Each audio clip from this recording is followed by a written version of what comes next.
Hi, this is Zach Meir with the Bulletin Board Heroes here at Zach's Traders Cafe for Friday, the 22nd of November. Starting with the FTSE 100, which seems to be enjoying the prospect of World War III, breaking through the 200-day moving average there at 81.20, heading rapidly towards that October resistance line there. 82.60, end of day close above that. We could be back in business for a rally towards the top of the rising trend channel from this time last year as high as 8600. Maybe that is a viable end of year target. We need to stay above the floor of the channel though at 80.30. Otherwise, that would undermine the bull scenario. RSI's pushed through neutral 50 to stand at 55 for the first time in nearly a month, so that is also perhaps a leading indicator on the upside. Ideally, we close today above that 200-day line, which looks as though we will. Moving on to the DAX, and presumably if the FTSE's up, the DAX would be up, but that's not the case. Here we've got our uptrend line there, 19,000. Above that, we were looking for a break of 19,500 on October resistance line. And if the DAX can get through that, then 20,600 at the top of the channel from last year would be the end of year target for this year. Worst case is we could have a rug pull down to the 200-day moving average at 18,400, but hopefully post-September support there around 18,800 will hold for that market. Onto the Dow, and here you can see that we're back, or we hit the top of the channel again, which is very gratifying. The top of the channel there currently at, let's say, 44,000, and above that looking for 45,000, that August resistance line there. Ideally by, well, actually could get that by the end of this month. Tends to be a rally in the run-up to Thanksgiving most years. Floor of the channel there at 42,500. That's the worst case at the moment. Obviously, World War III permitting, etc. And bounce for the RSI above neutral 50 is a leading indicator on the upside, and that has worked as well for this market. Star of the show, which is still Bitcoin, and here it's all about 100k, and very, very close to that, where we were. The high so far just below that, around 99,500. That was there's a target line there from April, which was going for exactly 100,000. So we'll see if we can get that in the next, maybe over the weekend, something like that.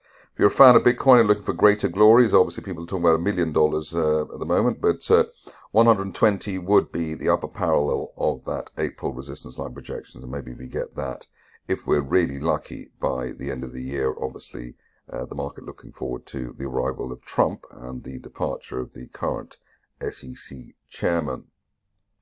Moving on to gold, and here this is also regrouped with World War III antics, etc. through the 50-day line, which is what we wanted. The next level up around 27.30, which was mid-October support, and early November resistance. Looking for that hopefully over the next week or so. Best case scenario here is that we head up to the top of that rising trend channel from back in February, as high as 28.40 by the end of this year. RSI also back above neutral 50 at 55. A nice look for the end of the week if we can stay above that 50-day line. 26.70. Moving on to the stocks, and Avacta managed to get itself out of jail, up 5% today. Just been nudging that 50 pence level. We want to stay above that resistance line there from the end of last month. That's around 47 pence above that. Looking for at least the 200-day line there at 57 pence. Best case would be up to 63 pence at the top of that falling trend channel from back in June. Big uptrend line there from June. The red line there running at 44 pence. That's the level that needs to be held. The only thing missing at the moment is the RSI still below neutral 50 at 46. So I suppose we can close above 50 pence. Then the RSI would be above 50 as well, which would be helpful. Altyn is next, stock that nobody really looks at, but we have it here. Rising trend channel there from February. And if you look closely, I think there was a gap higher today through a rising 50-day moving average. We've already had a gap there earlier this month. So it looks as though something nice is going on there, or here. Resistance line there from the end of last month running through £2.43. So we want an end of day close above that to take us to a potential target as high as £3.20. Over the next, well, maybe if we're really lucky by the end of the year, but probably going to January. And ideally we stay above the 50-day line there at 227. RSI has been bouncing along or just below the neutral 50 level, so that is in the perfect place for a new leg to the upside after the initial a November bear trap gap reversal. Moving on to Audioboom, where it looks as though the seller, who's been around for all the year around the £2.50, £2.60 level, may have gone. I don't want to jinx it by saying that they certainly have gone, but the view here is that the longer the shares stay above October resistance at £2.50, the greater the chance of a move to the top of that rising trend channel from this time last year as high as £3 by the end of next month, giving the shares a bit of time to deliver. Ideally, we stay above the 200-day line, currently rising at £2.36, and in fact, the 50 and 200-day lines are both rising. So one sort of cautiously says we're in the run-up to a golden cross, which can be the strongest part in the cycle. So really would be quite amazing if we have that big turnaround after the unfilled gap to the upside, which actually has been a decent continuation or a recovery signal on that stock. Moving on to Coinsilium, which seems to be flying the flag for the London market's crypto-related companies. Here we had our initial target there hit at 3.8 pence. It actually became 3.9 because the trend line's rising. 5 pence the initial target now, and looking for up to 8 pence by the end of the year if Bitcoin does its thing. We're in a run-up to a golden cross, which is about a week away, and that has already been the strongest part of the cycle. Ideally now we stay above that 3.8, 3.9 pence level.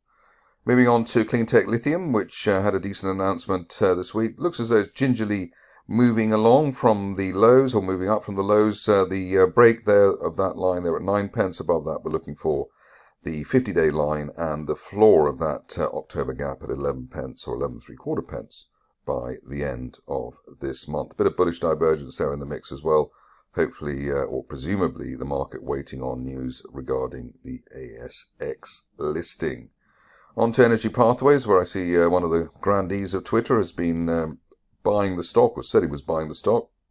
Can't believe everything you read these days, but break of neckline resistance there on EnergyPathways. That's at 9.2 pence. Above that, looking for up to 15.5 pence by the end of the year, by the end of next month, especially while we remain above the floor of that rising trend channel from August at 8 pence. Above 8 pence, looking for 15.5 pence on EnergyPathways. Had Pharaoh Alloy all lined up yesterday, but forgot due to old age. The old target here was actually 7.6 pence at the top of that broadening triangle. Obviously, we've come back below that now, but the key here is that we stay above September resistance at 6.2 pence. If we can do that, then there is the chance of a new leg to the upside as high as 11.5 pence by the end of next month. What we don't want to see is the shares fall below that 200-day line there at 5 pence. But interestingly enough, the move now shows that both the 50 and 200-day lines are rising. We're into the run-up of a golden cross. So if there was a chance of buying near that 200-day line, maybe that would be a decent opportunity. Finseta is next, and I've already forgotten what it used to be called. Rising trend channel there from the end of last year, this time last year. Just looks as though we might be getting a break of the 50-day line for the first time since the end of September. That's around 36.75 pence. We can close above that today, and to close the week, could be on our way to up to 60 pence. Maybe by the end of next month, that might be pushing it, but looking like that over the next 1 to 2 months, especially while we're above the floor of the channel there at 34 pence. Next up is Guardian Metal, which has been one of the stars of this year, and here we've got a bear trap gap reversal, rising 50-day line, break of the initial gap up day at 30 pence, above 30 pence, looking at the top of that rising trend channel from February as high as 42 pence by the end of the year. I think the share's already up 245% so far this year, so they've done rather well. Only back below that 50-day line at 26 pence, really delaying the upside scenario. If we're going for nuclear war, then maybe Geiger Counter's going to do well, and all other uranium plays. Here you can see just breaking the October resistance there. 52 pence. Above that, looking for up to 62 pence by the end of next month. It looks as though the shares have finally cleared that 200-day line after a couple of attempts at getting through it. Failed. Only back below the 200-day average at 49 pence, really scuppering the upside scenario. On to Gfinity, where Smells as though something's happening here. The reason for saying that is that we've got a rising 50-day line, had a sideways shuffle above it, and blue candles in the recent past. Looking for 0.035 over the next 2 to 4 weeks, which is the top of that broadening triangle base from back in June. Moving on to a stock which I don't think I've covered very recently, or if at all. We got Helios Underwriting, and does sort of smell like a potential takeover target. Here we've got, or the type of company that is taken over, let's say. Rising trend channel there from March, £2.32, and looking for that, especially while we're above the old June resistance at 197, so that looks like a decent risk-reward trade, whether there's anything going on there on a fundamental basis or not. A nice step pattern acceleration there to the upside, and hopefully we'll get that maybe as soon as the end of this month, actually, £2.30. On to Ilica, and here a potential broadening triangle base. We want to see an end of day close above the 50-day line there at 21.5 pence. If we can do that, then we're looking to the top of that triangle there from March as high as 33 pence, maybe as soon as the end of this month. Ideally, we stay above initial November resistance at 19 pence. IQAI is next, and here breaking the 200-day line at 1.35 pence for the first time since the end of January, looking for the shares to head up to 2.4 pence by the end of this year, and ideally we stay above that 200-day line on an end-of-day close basis over the near term. 50-day line already rising, and you can see those long, clear candles as well. On to the last few. The first one is Malvern, and here you can see that we're also breaking the 200-day line for the first time in a long time, basically since the end of March. Rising trend channel here, potentially looking for 34 pence by the end of the year, especially if we can get through the 200-day line on a weekly close basis today, which hopefully we will. Only back below 18 pence on the floor of the channel, delaying the upside scenario. Moving on to Phoenix Copper, which as I speak has gone up by 50%, just trying to break that line there at 8 pence. End of day close above 8 pence, and we're looking at up to 10 pence. Best case would be up to 15 pence by the end of next month, with obviously the market waiting on funding news, given the recent RNSs, etc., etc.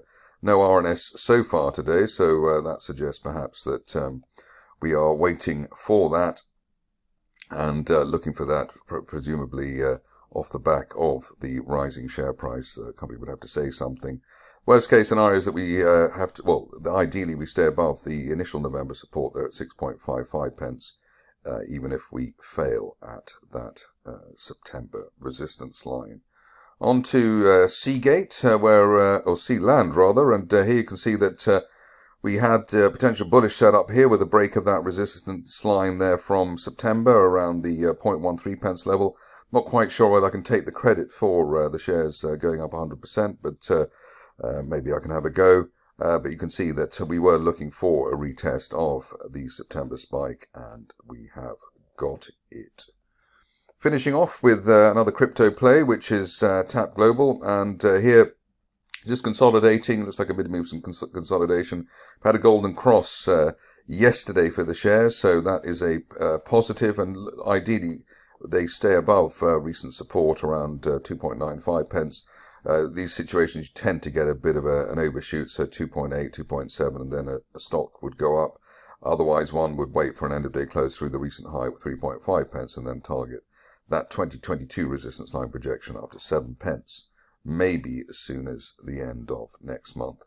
That's it for me today. More updates over the weekend.